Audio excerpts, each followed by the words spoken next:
what was going on, but maybe not. I don't know. What do you think is going on, maybe? Somebody that is stressed out is what it sounds like. Yeah. I don't know. It's weird. Yeah. Did you think it was... What did you think about the concept and the web design? I mean, that was kind of interesting, but I wish there was a way for it to, like, flow better so you didn't have to keep going back and clicking and back and clicking. I probably would have understood it a little better that way. Anything else? No.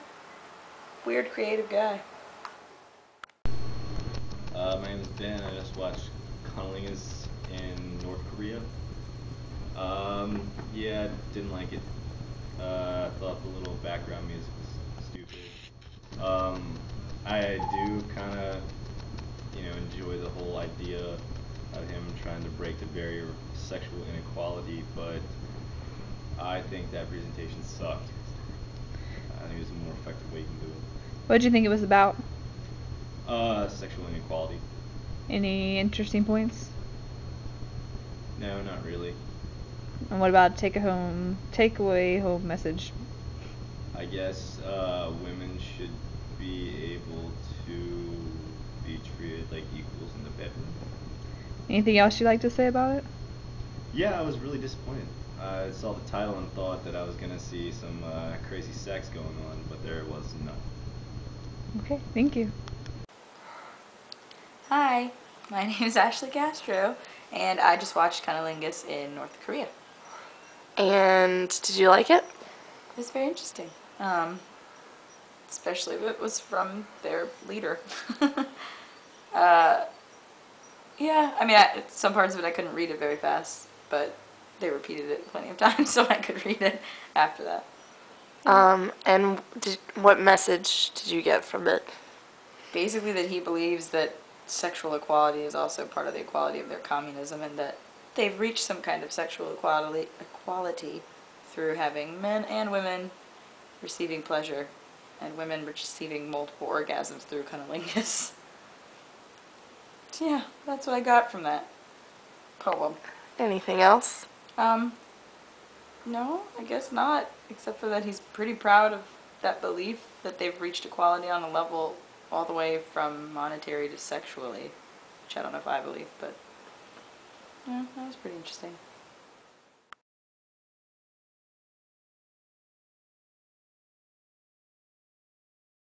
I prefer cold media. It's not only easier to comprehend. I guess the visuals and everything that was going on was just distracting from the point. In the one about cunnilingus in North Korea, like I could barely read, anything on the screen before it would change. The music was distracting. With Frost and I can't remember the other guy's name.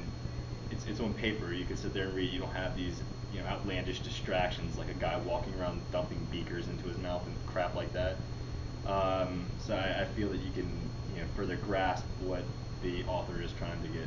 Personally, I prefer hot media because I'm the kind of person that like it takes a lot to actually keep my attention, and just sitting and reading something as interesting as like a lot of it is, I just like if somebody read it to me, or like I don't know, like I'm visual, and yeah, and I'm not so much about just sitting and reading.